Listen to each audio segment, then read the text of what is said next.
Hello and welcome to another edition of the Lall Show for today, Friday, the 5th of February 2020, right here on Kaieteur Radio. Thank you so much for joining us. Tonight, I am joined by the man of the hour himself, Mr. Lall, along with journalists from Kaieteur News, Miss Michaela Prince, and a very special guest. I won't say his name. So with that short introduction, before we get into the topic, I'd just like to remind you guys that this is a very interactive session, and you can send us a text on 6222222, or you can send us a comment on our Facebook Live, as Kaieteur Radio is live streaming this program on our Facebook page. And you can also call us on 226-7453. Let me repeat the numbers for you. 226-7453, sorry, and 6222222. Or don't forget, you can comment on our Facebook Live. So with that short introduction, of course, I'll hand the baton over to our man of the hour, Mr. Lall. Thank you. Thank you, Shakima.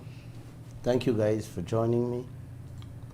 I know some people who has begun listening to this program about 2 weeks now, and they have been in constant communication with me. I just want to say thanks, guys.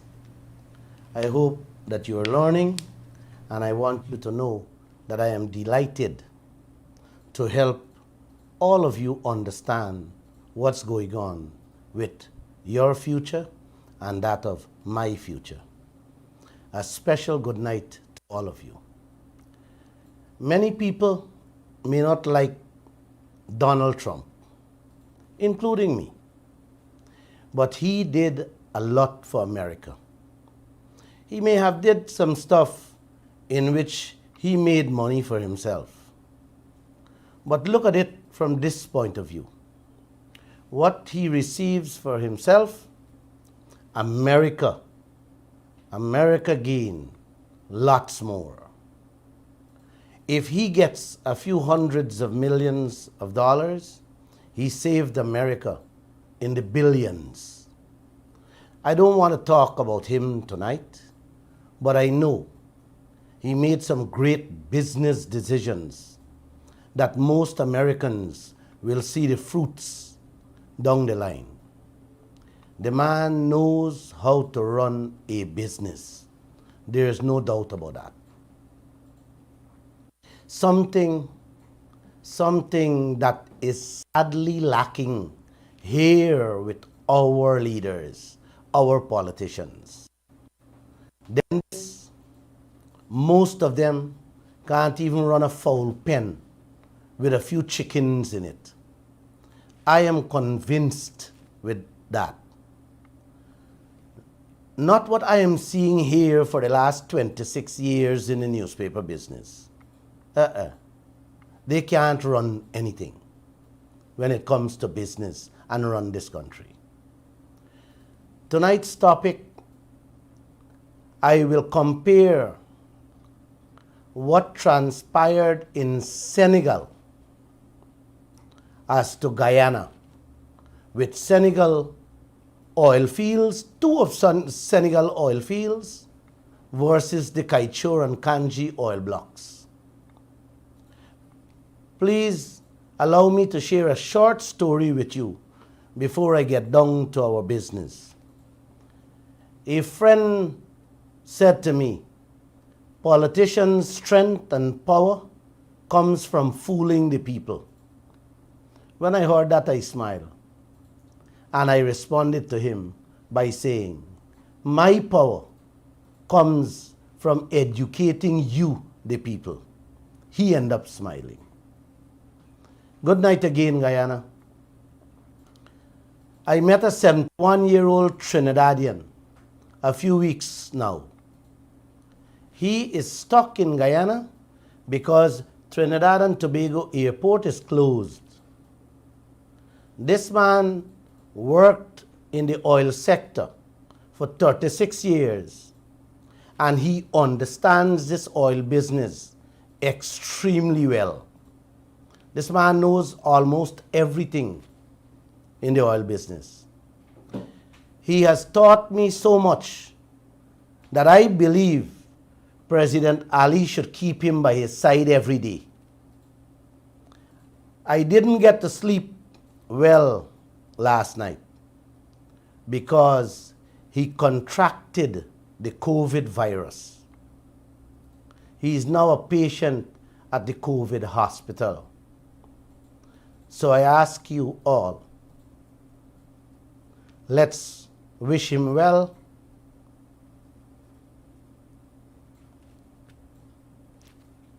And let's say a little prayer for him. I want him around. You all need him around. Trust me, he's very smart. This is life. We win some and we lose some. Life goes on. So let's get down to our business now, tonight's business. I want to talk less tonight and give you guys the opportunity to call and let's gaff. Let's be frank with one another. Tonight's story is about what happened in Senegal versus Guyana. And this is what happened. The president of Senegal gave a single foreigner 2 gas blocks free, valued maybe trillions of US dollars. The oil companies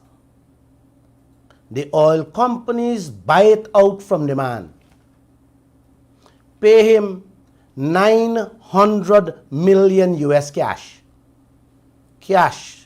they put in his bank account, and agreed to give him at least, hear me loudly, at least 12 billion US dollars more in royalties. If you don't capture what 8 billion US dollars means, or what it is, that is 8 years of Guyana's budget. You hear me? 8 years of Guyana's budget.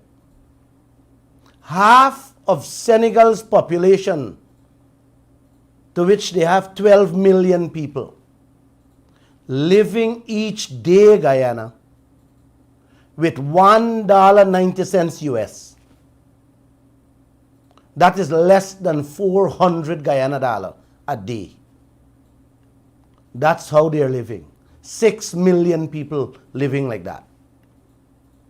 They can barely eat. That's the position they find themselves in. Senegal. Senegal is a West African country that discovered oil and gas just a few years before Guyana find oil. The president, a man named Macky Sall, gave an Australian man named Frank Timis 2 of the country's most valuable gas blocks free that belongs to the people of Senegal. This same man is known for bribery and corruption all over the world. This man has no track records in the oil and gas business. Yet that president, Macky Sall, give him the 2 oil blocks free. In 2012, BBC did a documentary on how the government signed away 2 offshore gas blocks that cost its people billions of US dollars. Them say the deal was struck with an unknown company. so unknown that it did not exist at the time the deals were signed. You hear me, guys?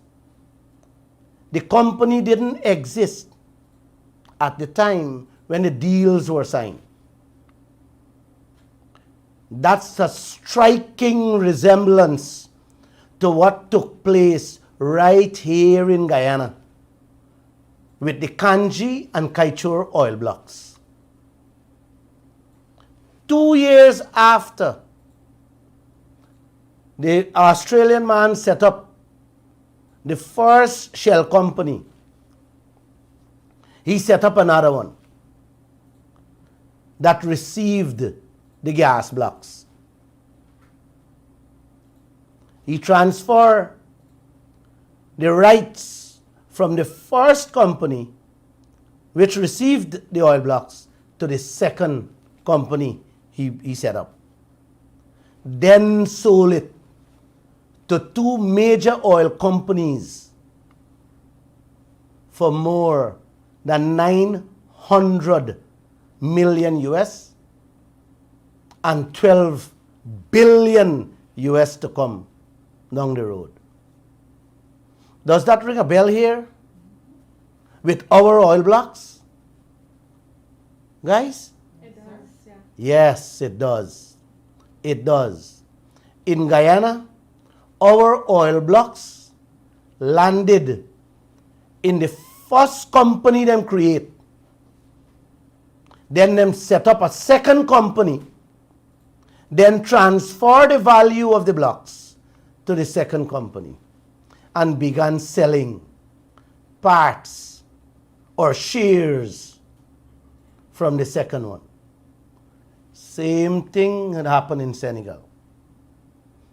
Exactly what happened in Senegal is the exact thing happened here. Why did the president choose an unqualified man or a company to begin with? Why did he allow it to be transferred to another unqualified company? And why was he allowed to sell the blocks later on? These were some of the questions the BBC reporter asked the Senegal government. Those same questions, brothers and sisters, should be put to our leaders here in Guyana.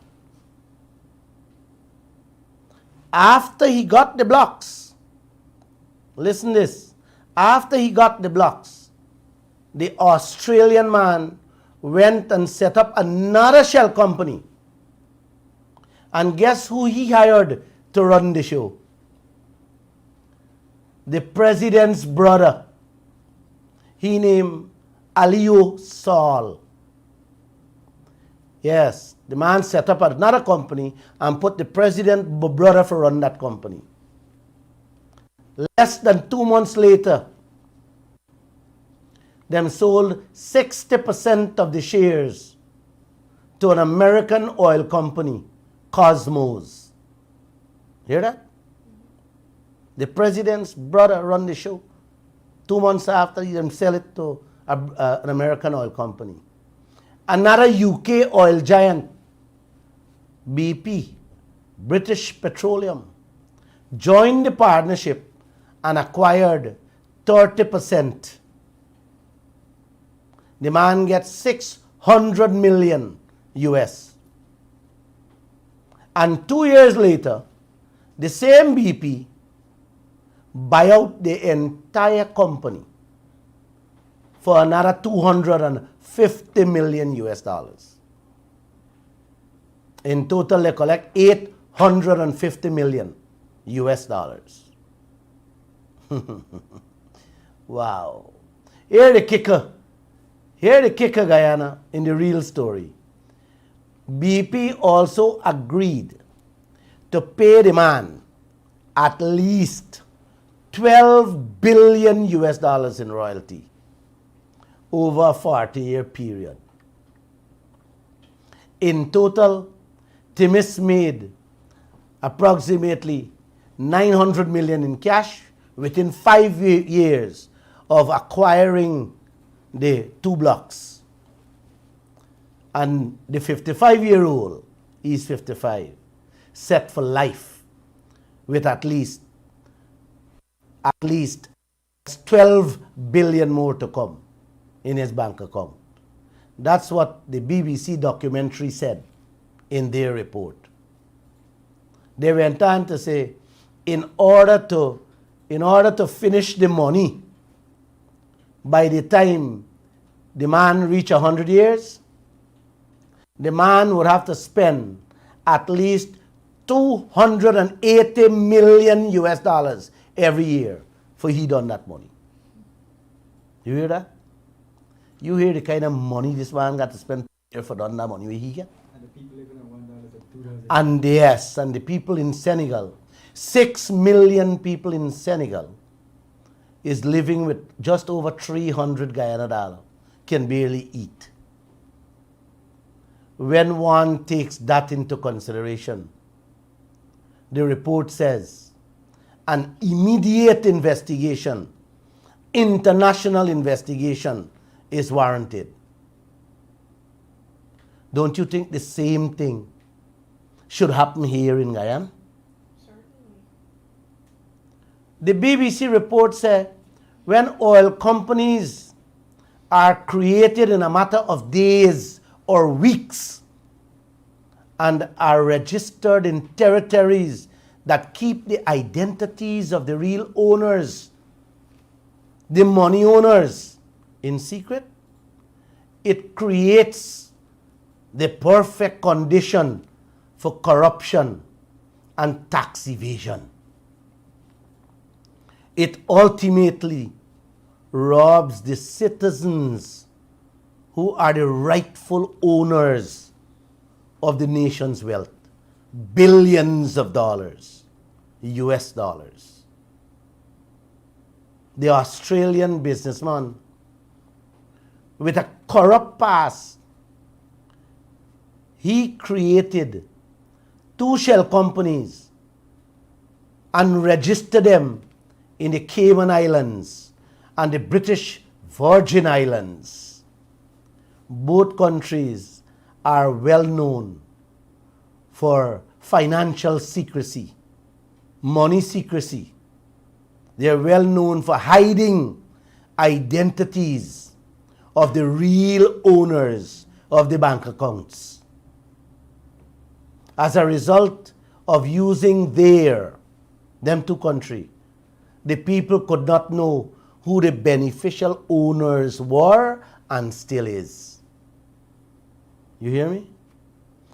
You can't know because those countries keep everything under lock and key. So you can't know. The people of Senegal can't know if the president or the president brother got the money there. So let me ask you, Guyana, 2 simple questions. Would you give someone who has never built a house before all your savings to construct your dream home? Would you allow someone who is not a doctor to perform a major surgery on you? The obvious answer to these questions is a resounding no. No. If anybody could take that into consideration, then it is expected, guys, that a government will do the same. Isn't that so?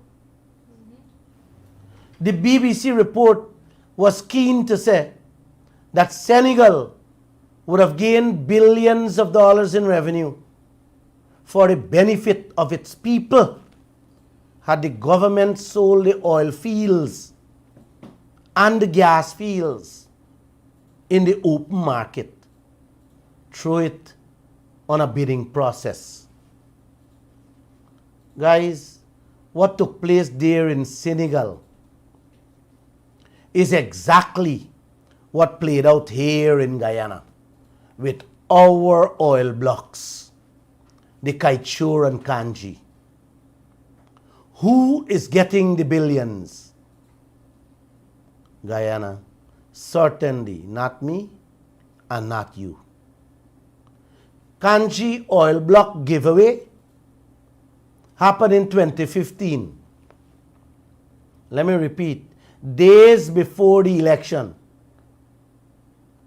Them said them give it to two people, Yuli Nelson and a man named Nicholas Chongasang, who set up a company called Mid-Atlantic. Just like how the Australian put in the president's brother in the company, a man named Duki. Duki came in and he became the sole shareholder of Kanji. He owns it. What role he play? Who else involved? Lall doesn't know. But he take it over from the two men them. He owned the block. The giveaway was kept secret, Guyana, even though we, the citizens of this country, are supposed to know. Like Senegal, they sold away shares in the block 6 weeks after receiving it. ExxonMobil is the first man to buy 35% in Kanji and 50% in the Kaieteur. We don't know how much billions they paid and who collected it. All I know is that we, the Guyanese people, all of us, we are left with a white mouth. Just like the people in Senegal, the Kanji block owner set up their company. You hear me? Just like Senegal, the Kanji oil block owner set up their company in the British Virgin Islands to keep the real owners secret, hiding in the country, and is being protected by the country. Like Senegal, our oil blocks were also awarded without competitive bidding, robbing you and me, Guyanese, of billions of dollars. As for the Kaieteur block, what played out in the Kanji is the exact thing happened with that. Just different names and different companies. That's where we are, Guyana, with our oil blocks. It's there, I have said it, and like I said, I want to talk less tonight, and let's have this discussion going. Let me hear from you guys. The phone lines is open, so let's talk, let's chat. All right, Mr. Lall, thank you so much for your very informative presentation. Before we jump into the question and answer segment, that interactive session, we would just like to take a very short commercial break, and we'll be right back.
All right, welcome back, and thanks so much for staying tuned. If you just joined us, you are tuned into the Glenn Lall Show on Kaieteur Radio 99.1, 99.5 FM. Joining us right now is a senior journalist of Kaieteur News, Mr. Kimal King, and he will be joining the discussion as we talk about the giveaway of the Kaieteur and the Kanji oil blocks. So just a reminder that you can call us. The phone lines are open. Call us in 226-7453, or you can shoot us a text or a WhatsApp message on 622-222. If that does not work for you, we are being live streamed on Kaieteur Radio's Facebook page. So you can also shoot us a comment or whatever question you have about today's topic. You can pin it there. So over to you, Mr. Lall. Yes, so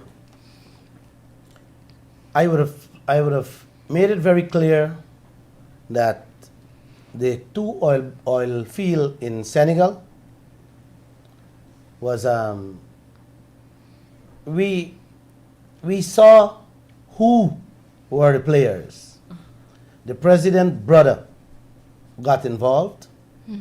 What I would like to know is Guyana, who are the players behind the two oil blocks? We know that two people got it, and we know that a man named Duki came on board and took over it. But who is behind? Who is with Duki? That's what we don't know. And that's why we need a full investigation. We need an international investigation. You know, the opposition now, when they went in there, the coalition, they said that they would have investigated it. And they began that investigation. And we all know what was the end of it. So I, and also the people of this country, you guys have to speak up. Not only stand up, but we have to demand a full and thorough investigation into every deal that these governments sign. Everything is dirty, it is nasty, and it smells very terrible. Nothing is there for us, Guyana, and I am saying this to you guys, and I hope you guys are listening and you guys getting to understand there is nothing there for you if you don't listen to the song that Bob Marley says, get up for your right. Here we have to speak up for our right. I told you guys on several programs that I am here to support, because I want to see every Guyanese inherit and benefit from their wealth. It is our wealth. I want more. I didn't get anything, and I need more. So I will be speaking up for my rights and for my share. You guys got to speak up for your share too. All right? Thank you for that presentation, Mr. Lall. I have a question for you. If the Kaieteur and Kanji blocks were awarded, in a competitive bidding process, would Guyana have gained or benefited from that process in a bidding process like that? Yes, a bidding process, an auction sale, Michaela. If you have a car to sell, what do? You throw it on an auction, and people go and inspect it. They look at it. They know the value of it, and they put in a bid.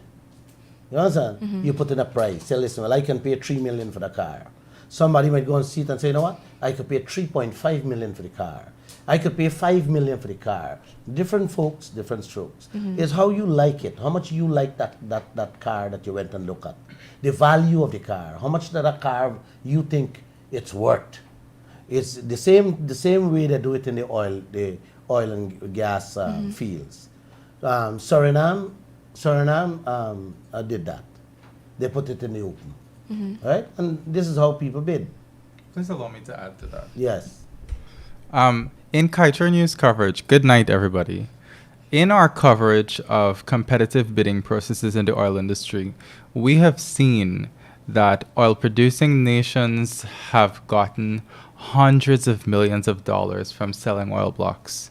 And so it's two-pronged problem here in Guyana with what they did with the Kanji and Kaieteur blocks. It's not only that they refused to put it through competitive bidding, but now if they had decided to put it through competitive bidding, they could have decided, let's do an independent review of all the resources that we have out there. And this is one of the first things that we should have done. One of the first things that we should have done. And we didn't do that. So what ExxonMobil did as soon as it got the interest inside the blocks is it did seismic assessments, and it found that it is estimated that the Kaieteur block has 2.1 billion barrels. And then an assessment on the Kanji block led the company now to identify just a bit over a dozen prospects in the block that would give it about 10 billion barrels. So between the Kaieteur and Kanji blocks, you have an estimate of 12 billion barrels. That tells you that these blocks are combined or could possibly be even more valuable than the Stabroek block. And we're seeing a Stabroek block that has an estimate right now of 9 billion barrels, and at a say a $50 oil price, that is worth over 400, 500 billion dollars. Just to give you an idea of how much you could have bargained for from oil companies if you decided to do an independent assessment of the resource and then put it out there and market it properly. Because our neighbor Brazil is making hundreds of $1 off much smaller oil blocks all the time when they do their bidding rounds. Let me make it a little more simple for you, Guyana, so you understand. They cannot say, the governments, both the PPP and APNU, can't say that they don't know. They know it because every day they do it. They do it through the Ministry of Finance. Every school that built, every bridges that they want to fix, every roads, every project they do, every hospital they want to renovate, they put it through a bidding system. So they can't take themselves out and say they don't know. They know that this oil blocks value billions. Because if you can put a school through a bidding system and people go and bid for the work, you know that the oil block should have gone out on a bidding process. So you can't take yourself and say you don't know. You're deliberately doing something or did Guyana something that is evil and wicked. And to add to that, Mr. Lall, they can't even say that no one ever suggested that you put the oil blocks through competitive bidding too, because Kaieteur News got its hands on documents which showed that the head of the GGMC, Correct. Mr. Dennison, had found at one point, he thought, what if we put up some of this area for competitive bidding? So he did up a memo and he sent it to the minister saying, this area, we see that there are multiple companies that want a piece of it. So maybe we can do a sort of closed bidding system and see what we can squeeze out of them. And guess what happened? Nothing happened. The memo likely went to the minister's desk, it was read, and it was ignored. I remember that story. I remember seeing that document where the GGMC head said, man, listen, write and tell the government, say, listen, guys, let's put this thing up for sale in the open. And the man, his words is that 2 years have passed and he hasn't gotten a word from them. They operated, they behaved like if they haven't seen the document. And Robert Prasad was the minister at the time. Yes. The same man who said he never meet the people who get the oil blocks. You know? And he only meet with the lawyers who sign the deal. And he can't remember them. He said he meet with them, he can't remember them. This is the kind of gimmick and games they play. Guyana, I am saying again, you guys have to stand up. You have to fight. If you don't fight, trust me, our children and our future isn't good. It's a doomed future we're looking at. Miss. Oh, we have a call on the line? Oh, okay. Yeah. Hello, good evening, caller. You are online. Hello? Yeah, Good yeah, evening. yeah. I have a couple of questions. I have like two questions I want to ask you guys. Why is the president not answering the people of Guyana? Why is he refusing to answer about this oil? And you know, I'm gonna make this very simple for you guys, and every Guyanese should know this. Guyana don't have a president. It's a thief. Both parties, they are thieves. Not more than freaking thieves. They are selling everything out. And what is the government doing to the future generation of Guyana? What are they doing? Hey. I don't care if you guys Gotta shut me careful. up from this ear, turn me up from this ear. No, tell him. Am I on? You know, it's so painful. Guy, you gotta careful with your language, right? You're on the radio, and you don't want to say anything But you don't want. Listen to I me. know Listen. exactly what I'm saying. Listen. The government of Guyana. No. You have to is listen to nothing me, but man. poor Listen to people, me. my brother. Listen to me. You gotta careful what you say, because they will try to get anything to shut the radio station down. You hear me? My brother, let me tell you one very important thing, right? Google, right? YouTube, Instagram, Twitter, all these server out there, right? When they know that a country have a government who is corrupt, the government cannot go on their platform and create a profile page here anymore. So if they shut you down, when they go on that platform and people report them, you better believe it. They're going to shut them down. They're going to shut all of them down. It doesn't matter who run the country, but do the right thing. The poor people is suffering. The kids need, the future generation need that oil. I hear you. Bro. And you said it many times, and I listened to you, that we are getting less than the crumbs. Yep, I agree with you. We are getting the crumbs that fall off the table, not what fall on the table. That's what we are getting. That's how low they are treating us, the oil companies and our leaders. If you heard me, you would have heard me talking for the last few months. The opposition leader is yet to hold a press conference to talk on oil.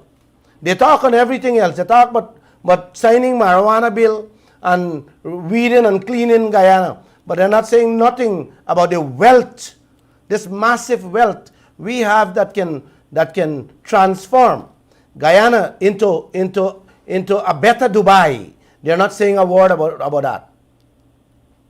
So I thank you. I thank you for your observation and your comments, bro. You know, it is really, one thing before I go, I want to say this, and believe me, I am not going to get in trouble for this, because they have international human rights that protect people like me, who voice my opinion, and people like you and your whole platform there that voice your opinion, and there is no way they can shut you down.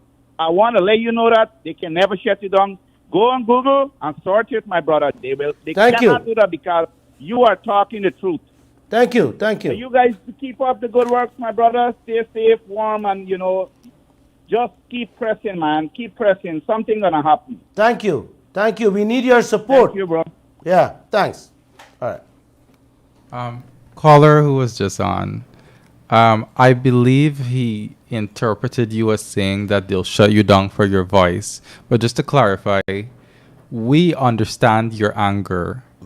But he was just talking about the colorful language. And I'll tell you, Mr. Lall, he is the most predisposed person to using very colorful language when we're talking about what these oil companies are doing to us and what our leaders are doing to us. And I, for instance, understand your anger a lot. For example, today, my colleague journalist Michaela Prince, she presented a story that will come out, be published later on.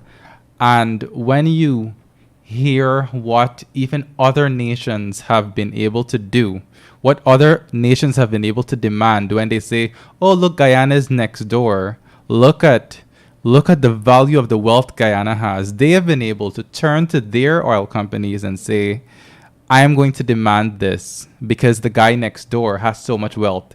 They're demanding it, and we're not demanding it. We are saying nothing.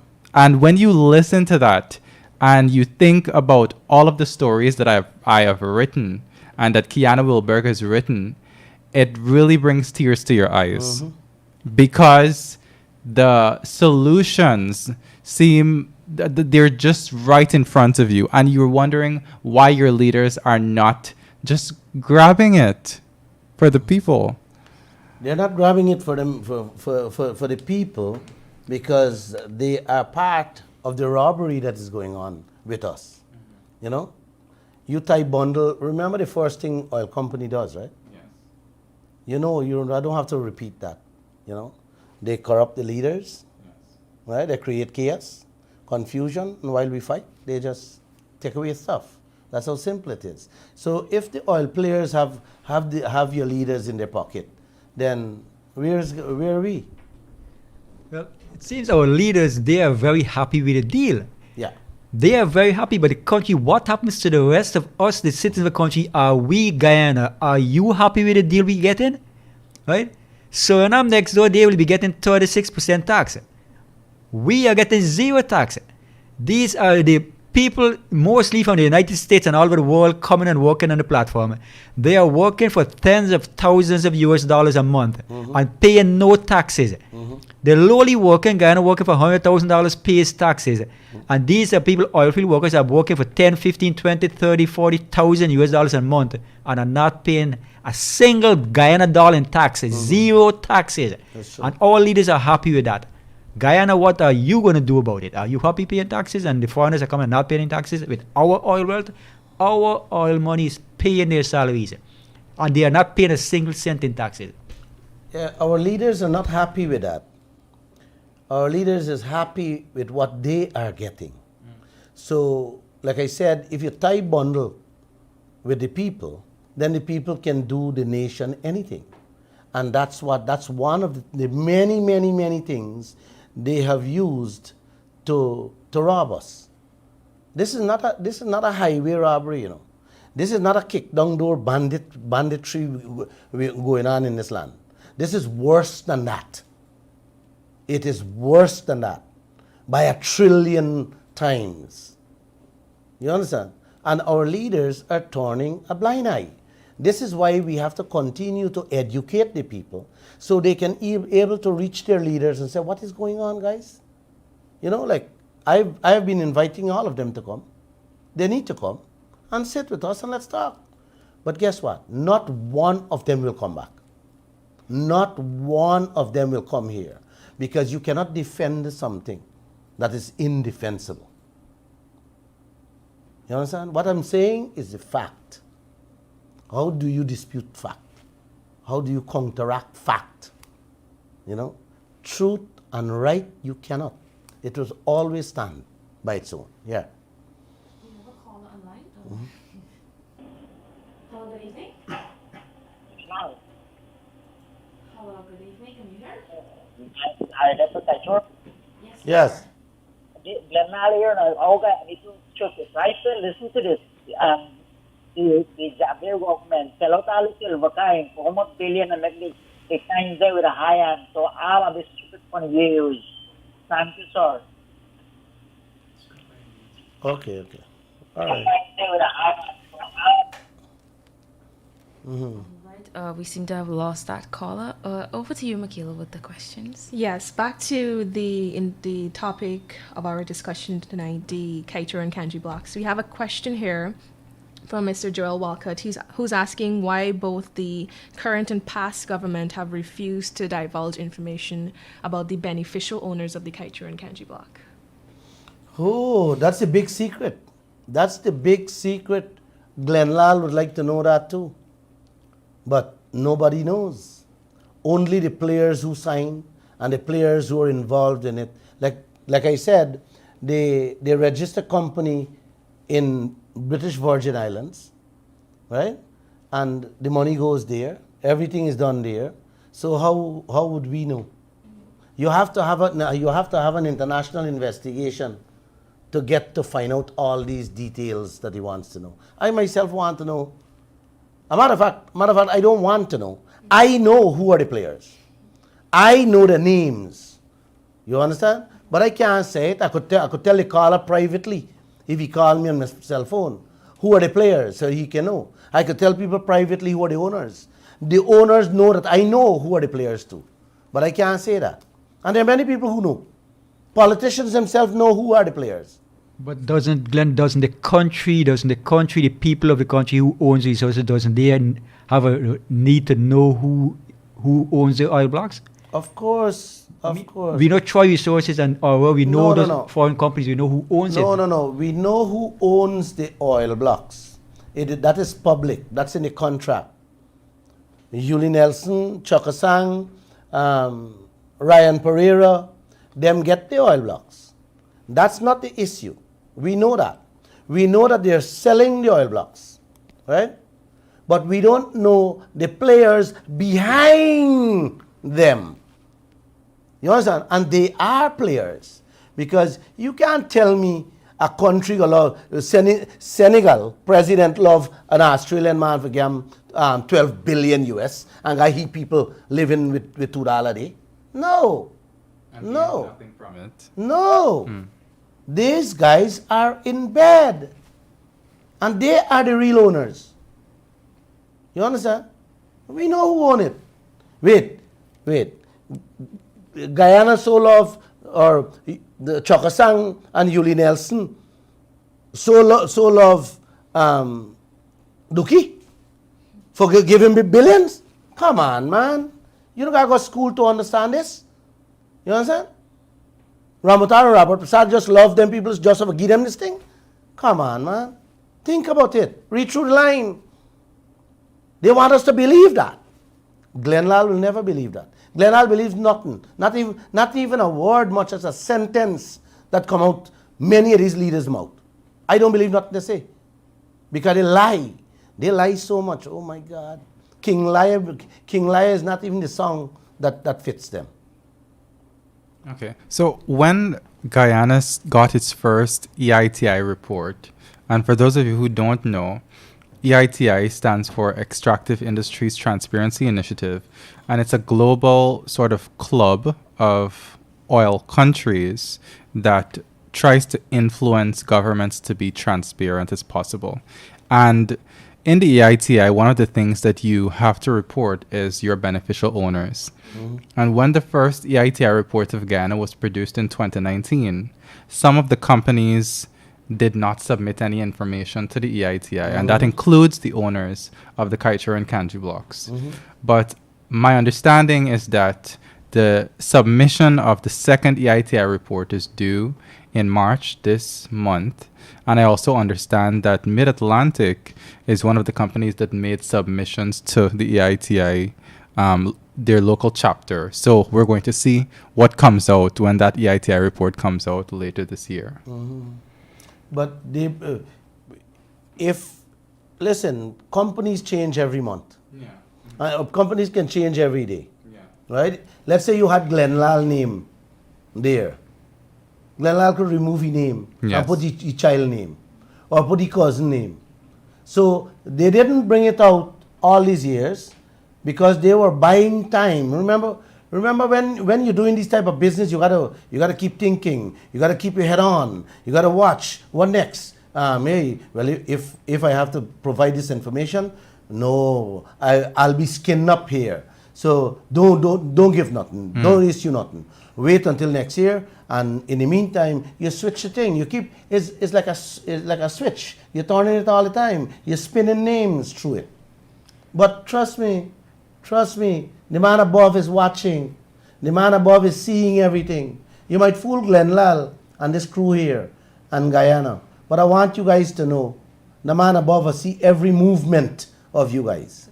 Every thought, every thinking, every action he's seeing.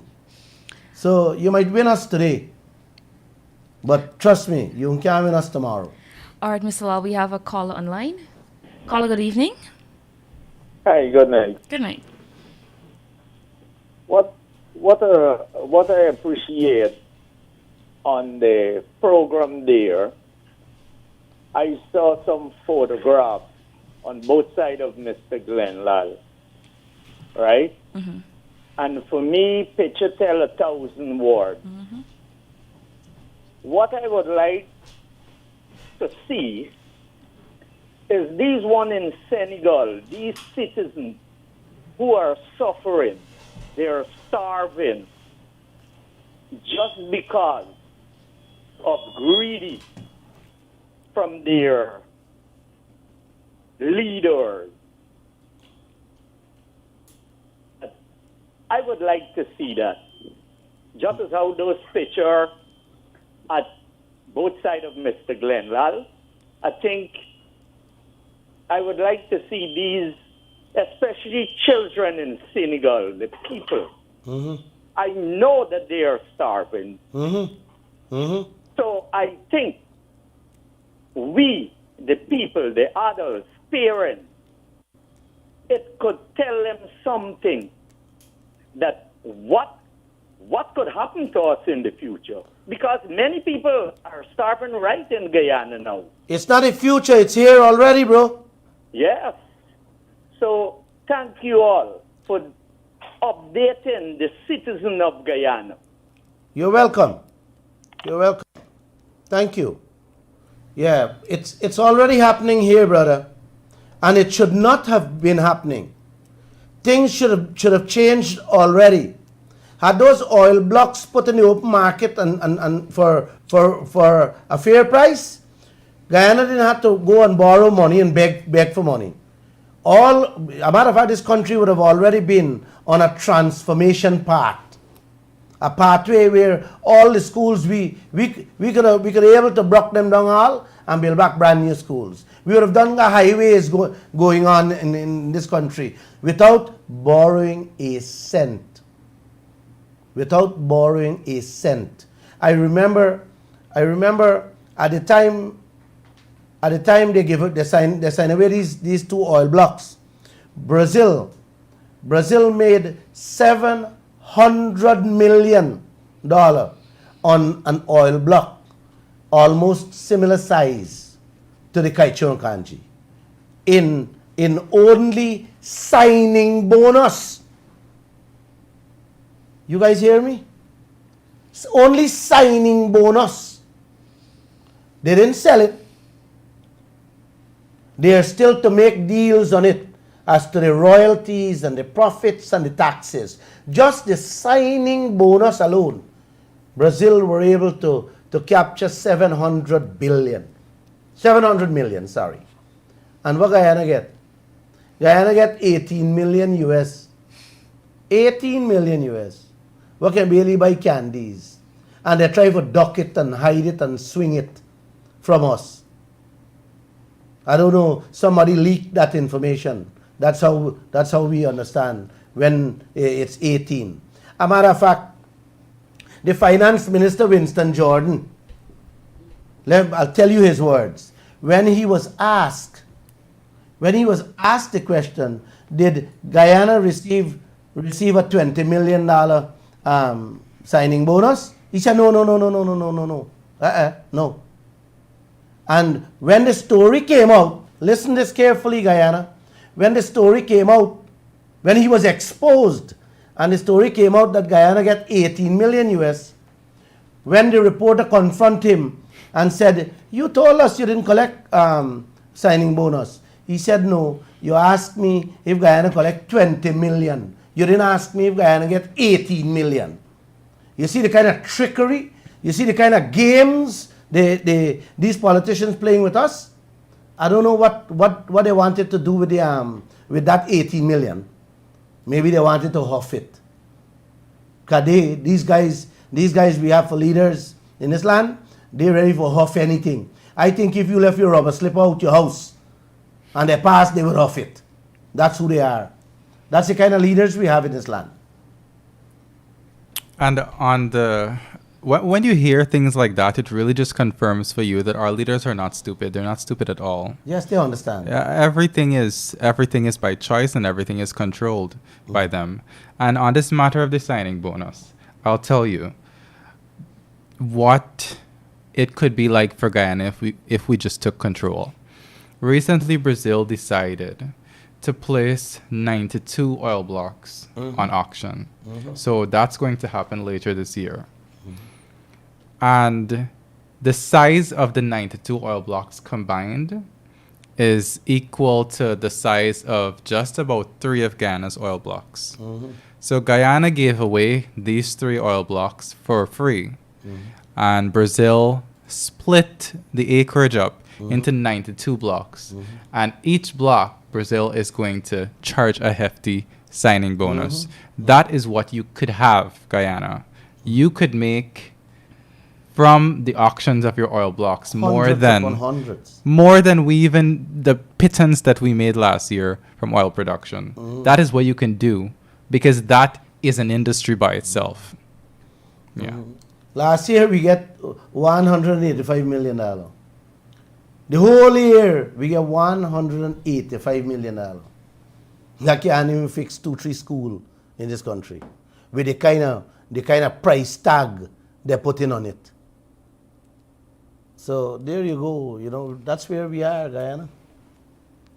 All right, Mr. Lall, as we wind down to the final few minutes of the program, I'd just like to ask you your final closing thoughts. It's time. You got time already? Yes, sir. Huh? The clock is right there. No, man, we can't close. You don't want me. Oh, God. You want to go another hour more? All right. Guyana, are we going to sit back quietly and have our children live like those people in Senegal, barely eating, barely getting a meal when the day come? No, man. No, man. Is this the future you guys preparing for your grandchildren? I don't think so. Come on, don't do this to yourself, please. I hope not. Good night. God bless you all. And God need to bless Guyana and our leaders.